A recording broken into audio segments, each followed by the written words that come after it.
Greetings, Neuse Little Pod listeners. This is your host, Matt Gore, reminding you to please like, follow, subscribe, and share the podcast on your available podcast apps such as Spotify, Apple Podcasts, YouTube, iHeartRadio, and any other podcast app you can think of.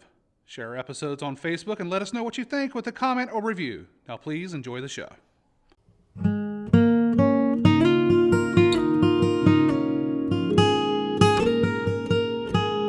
Good evening and welcome to Neuse Little Podcast. This is an audio program talking about the backstage antics and stories of running a small-town community theater on the banks of the Neuse River located in Smithfield, North Carolina. We lovingly refer to the old girl as the Hut. We hope you enjoy. All right, everyone. Welcome to another episode of Neuse Little Podcast. We are coming to you from a rainy February evening here in Smithfield, North Carolina. And we have here the director of our upcoming production of The Outsiders here at Neuse Little Theater, and that opens here on Friday, February 18th. Directed by Francis Ford Did Alexa Google wanted to tell me about The Outsiders. Awesome. That's funny. It runs through the first weekend is the 18th, 19th at 8 o'clock with a Sunday matinee on the 20th at 3 p.m. And then they run the next weekend, the 25th and 26th. That's 2 weekends for The Outsiders. But we welcome the director of this show today, Tony Pender. Welcome back to the show, sir. Oh, thanks, Matt. We welcome you back with open arms. You're one of the more favorited guests here on Neuse Little Podcast. Oh, God bless. Whenever I try to introduce somebody to the podcast and someone new, I always try to throw out your name. I was like, if you want to listen to a good one as just a sample, just listen to Tony's. So thanks for coming back. Let's dive right into it. Now, okay. Yeah. The Outsiders is obviously the classic young adult novel by S.E. Hinton. Very popular, especially in our corner of the world. I'm sure we all read it in middle school and have seen the movie. But we're here today to talk about the play. So tell us a little bit about The Outsiders, Tony. Do you need a plot breakdown, or do you want to just... A brief one, just for the youngins that might not have heard of it. All right, so you're right. The basic premise is that it's a coming-of-age story about two groups of kids. One group, the greasers, are from the bad side of town, and the other group, the socias, are from the good side of town. So basically, it's a class play about the haves and the have-nots, which is perfect for this space, and it was perfect for giving us an opportunity to update it, because I think the original book was written in the 1960s. The movie was done in 1983, and here it is in 2022, almost 40 years later. So it was perfect for updating because It's perfect for updating because some of the lovely things about the original book and the reason that it's so popular is that whole idea of regardless of where we're from, we're all human beings, kind of thing, and we're all striving to, as Johnny Cake says, we're all striving to stay gold. Yeah. Yeah, and it's the same thing every teenager goes through, trying to find your place. Oh, God, yeah. And figure out who you are. And how you fit with the rest of the world. Yeah, and that's one of the things that I especially like about it is the fact that every teenager goes through the whole "let me find my place," and they always find up an initial group of people to be with. But it's a little different, especially nowadays. It's a little different for kids trying to find. I love this quote one of my kids gave me. Was they sent me an email and said, "Thanks so much for creating this space because now I've found my." They sent me an email saying, "Thank you so much for creating this space because now I've found my tribe." Mm-hmm. Yeah.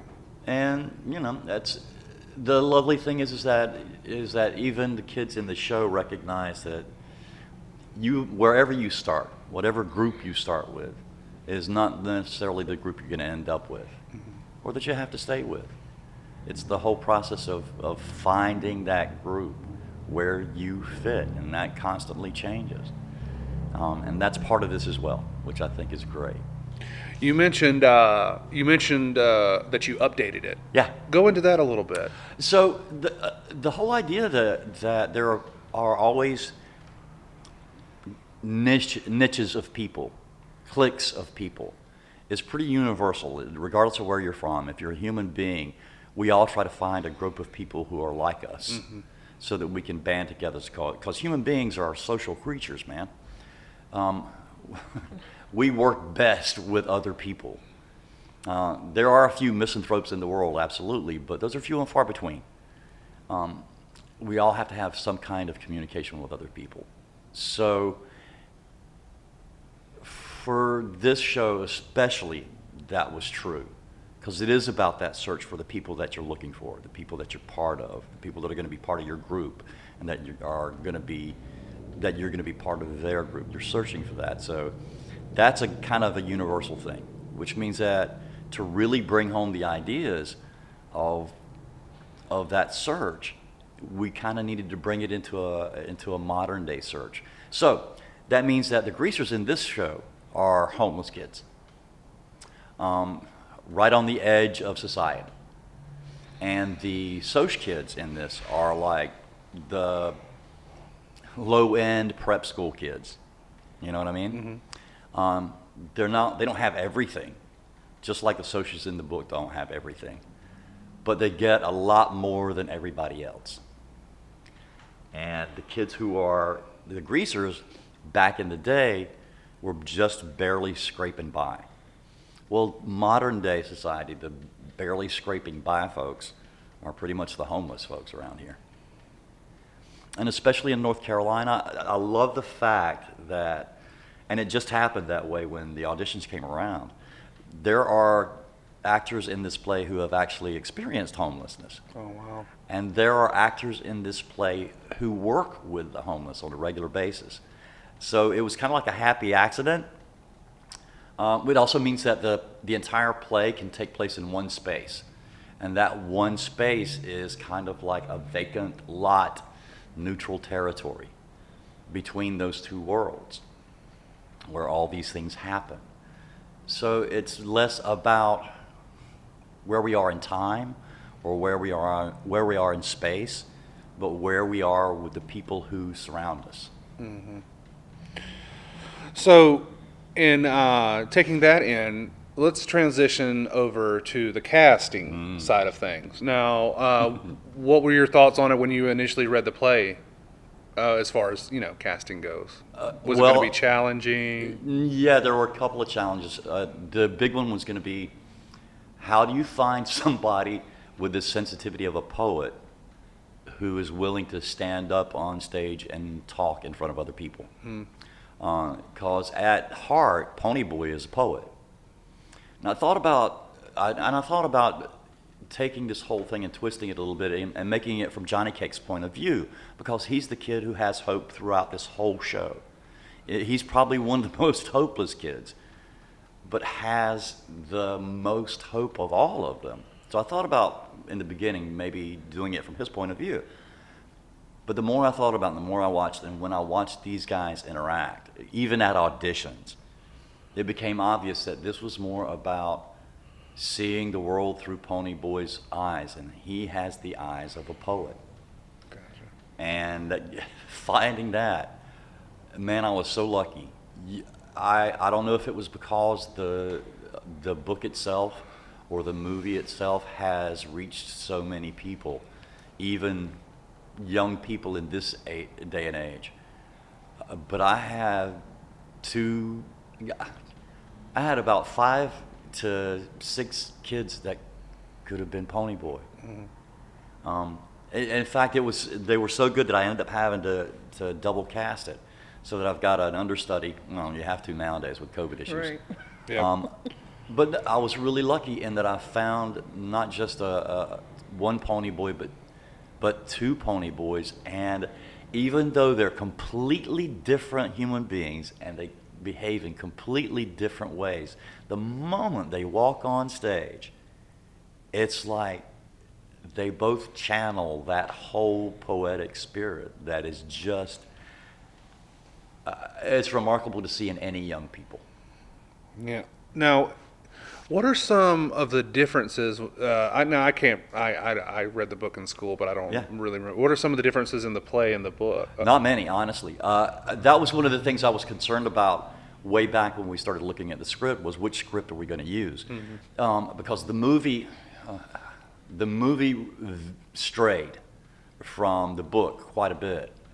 And there were some things in the book that I wasn't sure if we were going to be included in this play version, and they were. I mean, the dialogue, honestly, is lifted straight from the book. And that pleased me to no end.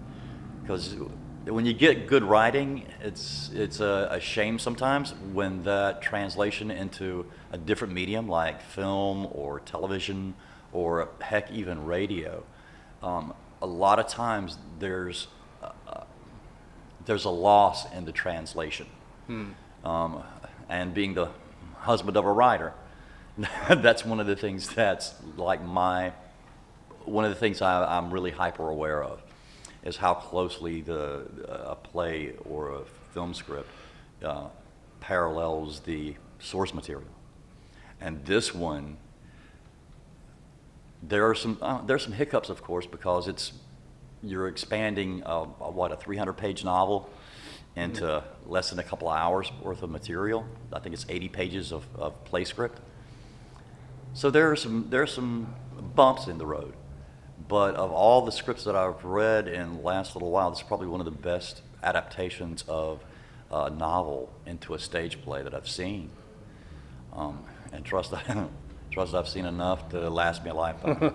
Yeah, with anytime you take a book and you make it into something else, things get lost because you have to make hard decisions, because your book, it's all in your head. You can travel place to place and place to place, and sometimes you have to cut people out. You have to give dialogue to new people because you can't have a cast of 100. You have to have a certain amount. And so yeah, a lot of that gets sort of, that's what people have to remember with movies too, but they tend to be a little more liberal with movies about stuff like that. But you have to condense it down to what's manageable from the book. But When it comes to like the play adaptations, I've noticed more and more that if it's based on a book or a short story, they usually go back to the source material and not the movie. yeah.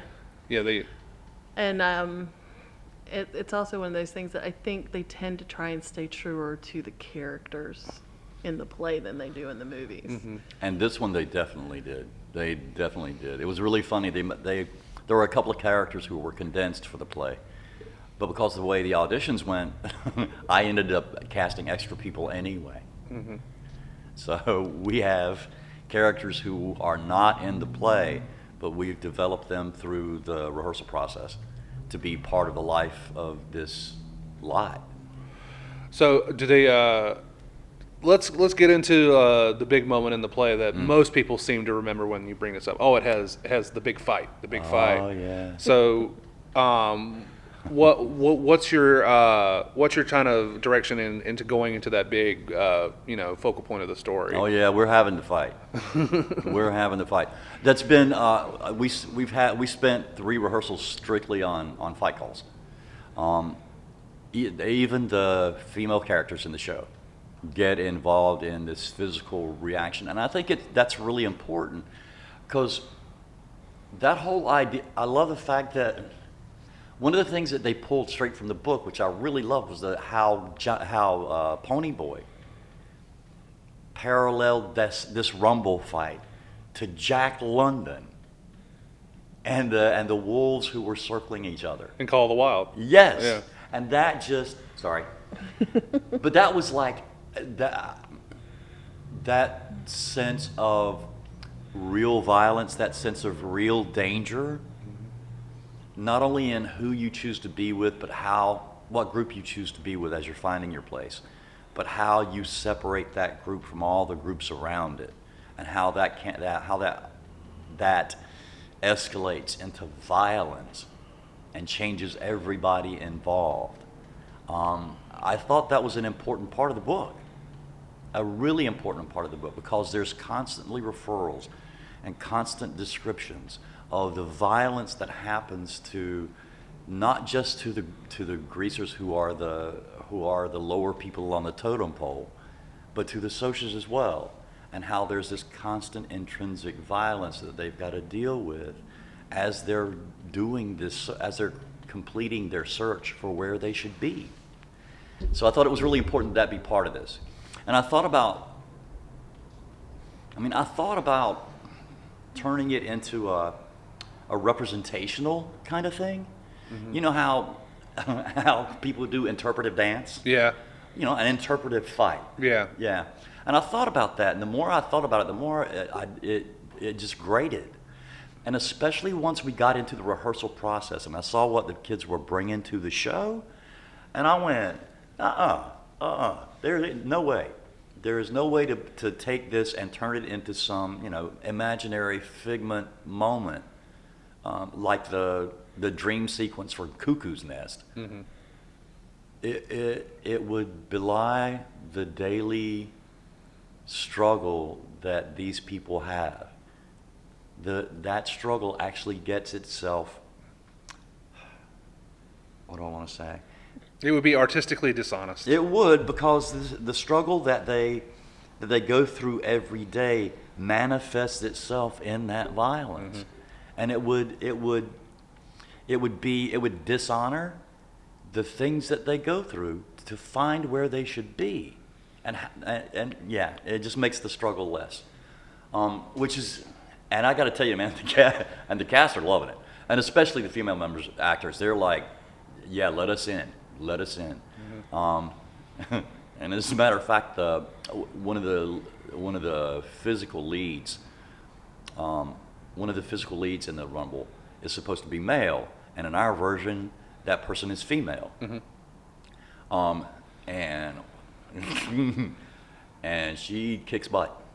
The struggle that these young people go through, and the struggle that the guys go through in the original novel, is not just gender specific. Mm-hmm. So I didn't think the physicality should be gender specific either.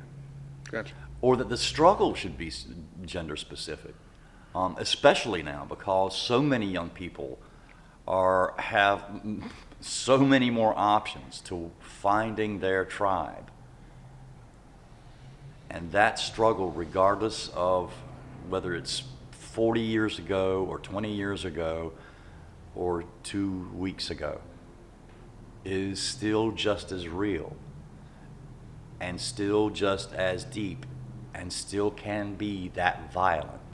Mm-hmm. So again, it's not violence for the sake of gratuitousness or violence for the sake of violence. It's violence as a culmination of that struggle. And there's also that sense of, while you're looking for your place where you belong, but there's also, today, now, we're probably worse than we've ever been, but that whole your side, my side. Mm-hmm. Oh yeah. And there's no middle between, and so it always comes to a boil, no matter what's going on. It's, sports or politics or whatever, there's always them and us. And you always find yourself picking a side, and that's sort of where this comes from. I was saying before but Romeo and Juliet's the same way. It's timeless, the whole concept of two groups of people who are more alike than they care to admit, but yet they cannot come to the middle and accept that. And so, and the loss that comes from that. Yeah, the tragedy that comes from that. Yeah. And that's the thing is, that's one of the reasons why I'm really glad we're doing it, because we've been able. That's the other challenge that I've had to overcome during the whole rehearsal process. Since there is tragedy in this thing, automatically as actors, that's the juicy part. Yeah. So I want to get into that, and I want to be tragic, and I'm like, that's great, and yes, there is tragedy, but you can't be all tragedy all the time. Yeah. Even any more than regular human beings can, because if you're all tragedy all the time, then you usually end up dead. Well, and it's hard when you know the story, if you've read the book or seen the movie or know the play. When are we going to get to this part? When are we going to get to this part? There's that too, but you know how it ends, so you want everything to be meaningful when in fact, generically, our lives are 98% crap, we're just going through the daily motions. Yeah. And you only realize it has meaning and when you look back on it.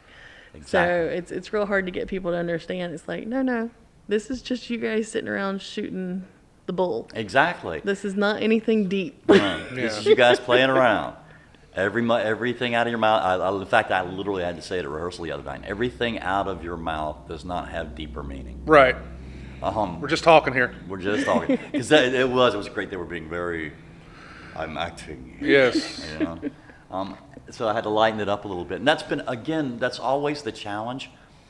And one of the things I love is and they're getting to the point right now in rehearsals where I can come to them and say, okay, great. Now let's explore how deep that tragedy is. But every time we explore the depth of that tragedy, we have to explore what part of this play has the equal or more amount of joy. Right. To counterbalance it. Exactly, because that's what life is. It's a balance of all of those things. Nobody has a golden ticket, and nobody has a crap ticket. Everybody has those moments. One of the last things that one of the characters says before they die is stay gold. If that's the last thing that you're going to utter in this world, then we as the actors and the producers and the directors have to show the audience what that gold is. And it's just like in real life, that can be a challenge to find. And even the actors themselves, as we're going through this process, are trying to meet that challenge. The lovely thing is, you guys, I swear I'm going to videotape these people off stage. Because when they are off stage and we're not in rehearsals, when they're just interacting with each other, it is the most amazing and remarkable thing. That's the gold. Exactly. Well, I was going to bring that up because I was here the other night, just popped in to do, I don't remember what I was doing. Yeah. Anyway, but I just popped in and I was just amazed after it was all over with how they all got along so well with each other. One of the things that I was looking for specifically at auditions was who is interacting with the rest of the people at the auditions. Right. Who is actually actively searching. No, seriously. I was looking for actors who were searching for a place to be. Right. Because I knew that once we put those people together, they'd make their own tribe. Yeah, and I was going to say what's very Hold up. funny. Oh, we went and got cops. This is what happens when we record at 5 instead of 7. There you go. I know everybody's coming home from work. Yep.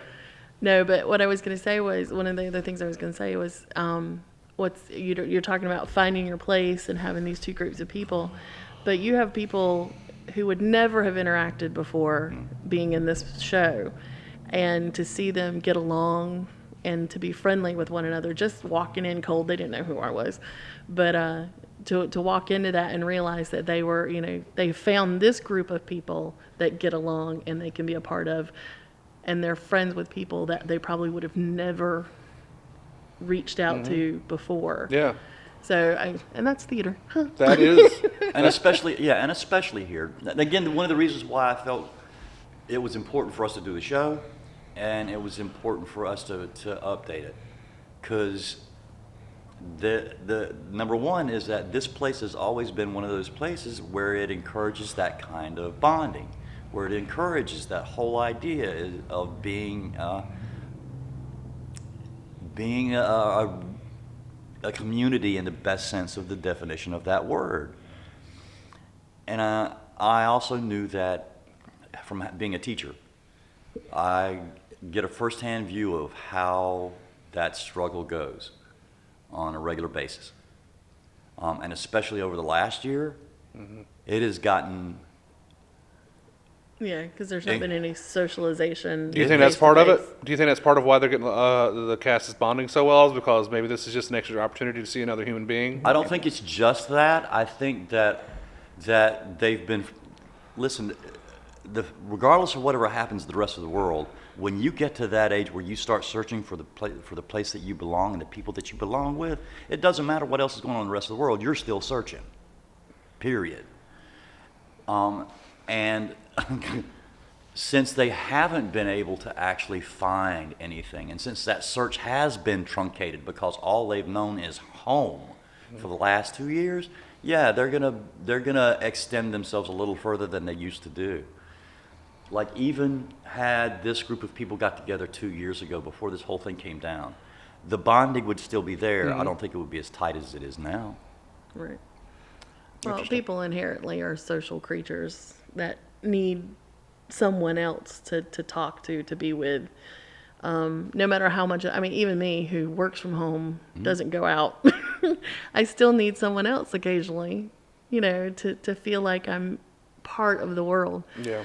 And yeah, they've really got the short end of it. And to be that age, I can't even imagine, to be that age when your brain's starting to solidify and not be with other people and your peers, basically. I mean, because you're with parents and stuff, and that doesn't count. But to be with your peers, people who think like you, who are your same age, who do things, the same things you do, it's got to be tough not to be able to, so. It is. But I was very impressed with how supportive they were of one another and how they got along. I saw some, but you're gonna, some slight. Yeah. Oh well, if they're teenagers, you're gonna have massive eye rolls. Yeah. That's gonna happen. Yeah. There's no way to prevent that. You're gonna get eye rolls. I mean, even I get the eye rolls as a director. Probably because most of my references are way so old. But but all of it's good natured, and all of it is part of that process, and they're starting to get back into the swing of it again. The other thing is that part of the whole rehearsal process has been, okay, friends, I know that you really want the audience to get this, but they don't need you to spoon feed it to them. Yeah, Right. yeah. And because they do, they want to. They want to give to the audience the way they give to each other after rehearsal. Right. And I love that about them, and I love their hearts are that open. But y'all, come on now, come on. Let them find it. You guys just get up here and live through it. And again, that's part of the process that's been kind of challenging because they haven't had the opportunity to live through that. Some of the things that happen in this play, people would have a point of these young people would have a point of reference to them had the last 2 years not happened. So they're having to reach back and to reach out and to reach to each other to find a point of reference for this kind of emotion and this kind of activity and this kind of behavior. They haven't had the opportunity to explore it. They haven't seen it, quote unquote, in the wild yet. So they're having to recreate that from whole cloth. Which is one of the reasons why I get the hell out of here after rehearsal's over with and let them play. Because they need that. And they'll bring it with them to the stage. It's challenging sometimes to trust them enough. And I poke my head in once in a while. And I listen to them as they leave. But at the same time, it gives them that opportunity to explore it a little bit more and to see if they can come up with those points of references from each other and from how they're dealing with each other. Like you should have seen, man, the first time we did the death scene, the person who was dying broke down. Just broke down. Which I thought was, I went, this is the person who's dying, and everybody else around them is supposed to be sad, but the actor who is playing the character dying is the one who loses it. And I went, you can't direct stuff like that. Yeah. You can't. That has to come from the person themselves, and the fact that they're standing up here willing to share that with somebody else, especially at that age, and especially when you're not sure. I was gonna say that's pretty brave. Yeah, it is. Indeed. Yeah, I know adults who won't do that. I do too. Hell yeah, I do. Oh, listen, there's probably one of the, for young people, it's probably one of the bravest casts I've seen. Everybody in this show is, well, not everybody. Well, yeah, I will say that. everybody in this show is cast in a role that is outside of their comfort zone. Everybody. Good guys, bad guys, male, female. Everybody in this show is cast in a role that is outside their comfort zone. And some of the things that they have to do as part of this story to make the story as true as they possibly can are things that at their age, I would have told people where to step off and go, I am not doing that in front of other human beings. Mm-hmm. And these guys are, which I think is remarkable, absolutely remarkable. Well, I can say from experience, some of that is they trust you, and you automatically convey a sense of a trust, and that this is a safe place, better than probably any other director I've worked with. Well, knock on wood. Well, you always feel safe to try new things, and in my experiences, whenever I think in some cases you wait for people to develop what they want to do and then immediately change it. Yeah. Okay, so that's where they're going. Okay, we're going left. They're going left. We're going to go right. Yeah. So I think that's easier for children. For more for more actors who've done it a lot, it's way harder. I think I was like, well, what do you mean? I thought we were going right. Exactly. Well, yeah, you're right. It is. But at the same time, yeah, because they were just trying to go right, just to go right. Mm-hmm. Actors who are older and more experienced have a tendency to make a decision and going, I'm going right. Whether they think whether it's the right choice or not, or a good choice for that character or not, they just choose, I'm going to go right, and they commit to it. Younger people have a tendency to go, let's just try going right instead. Mm-hmm. And if I then have to turn them around, it's no big deal. With adult actors, it's a little more challenging because then you have to either pull the I'm in charge and I'm the director, so just do what I say card, or you have to verbally justify what it is, why you're making them change their choices. Right, and you always want to try to shoot for the latter. The former is like the last option. It really is. It really is, especially nowadays, and especially as old as I'm getting. Right. Back in the day, no, I just tell them, shut up and go where I tell you. Uh-huh. And I'm sure some of the people who are listening have heard those words come out of my mouth. I've had to use those words before. See? Just do it. Why do I need to do it that way? Because I told you to. Yeah. But at this point, it really is about, okay, let's see if I can use the least amount of words to convey the biggest idea and get us to move on. So that we can keep not just exploring this right turn, but the next crossroads, mm-hmm. and explore there. And that's kind of what it is. As a director, and especially with younger people, it's about traveling that path with them. And every time we get to a crossroads or a fork in the road, is letting them explore a little ways down the road, mm-hmm. to see if it's actually the right place to go. And then if it's not, yank them back and say, no, we're going to go the other way. Right. Yeah. And so that's the way I've always enjoyed working with you, is because you sort of let us run, and then you'll go, no, what I really think is, what do you do when you do this? And you sort of guide people back to sort of where you think it should go, and you're like, oh, it's much more organic the way you direct it. So it's not like you're going, no, I don't want you to be happy here, I want you to be sad. You're going, no, think of it this way, and you sort of walk people through. And I try and emulate that a little bit, but you try and walk people through it so that they go, oh, okay, I know where we're headed now. So they sort of, you help them find the character and why they would do it that way, rather than tell them to do it a certain way. Yeah, no. Well, I won't keep you in suspense, Tony. We all do that. If we've been in a show with you and we're a director now, there's definitely little things we've stolen from you. Good. No, good. Because, one of the things that as an actor, I'm real picky about who directs me, Jack. I'm real picky about it. And part of it is because, yes, I've worked with directors who believe that they are the ultimate voice of authority. Mm-hmm. And I've worked with directors who have no voice whatsoever and want to be your best friend. Right. And both of those, they have their place. I mean, especially if you're dealing with a cast of 60 and we're doing musical numbers and we've got sets flying in and sets flying out. So you better be on top of your game.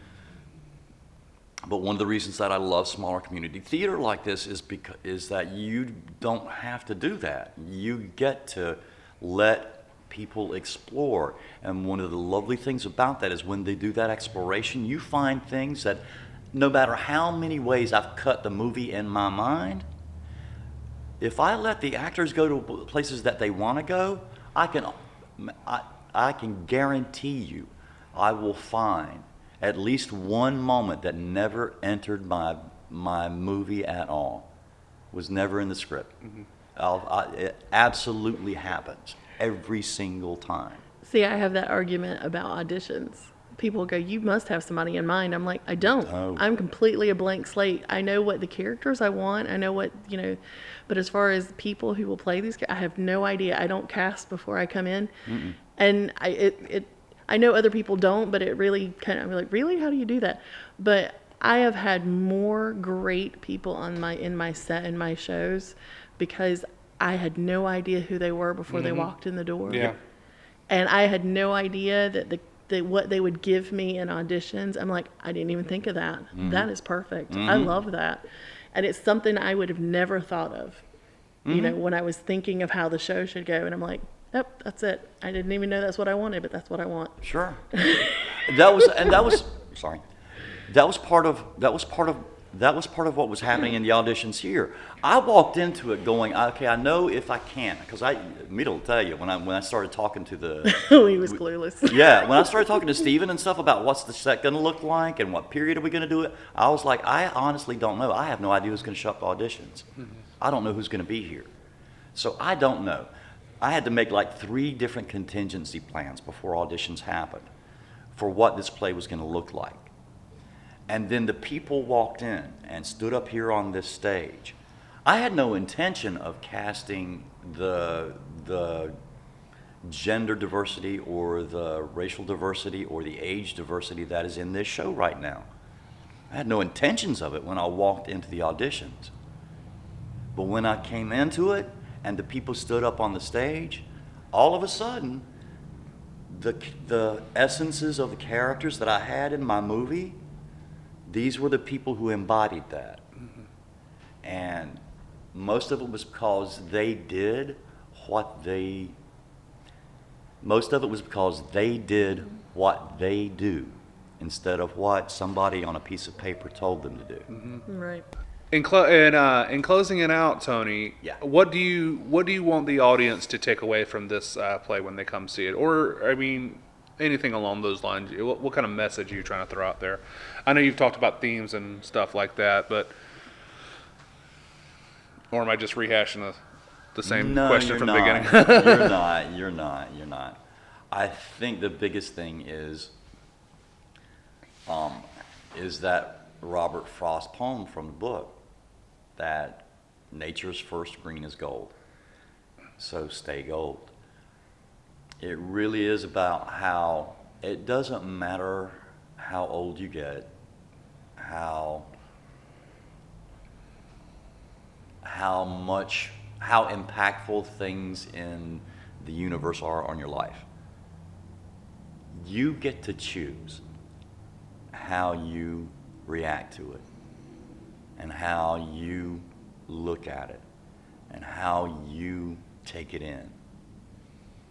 And the reason I love that poem is because it really is about that first budding of a tree, that first sprouting of green in spring, when all hope is there and all things can be and all things are possible.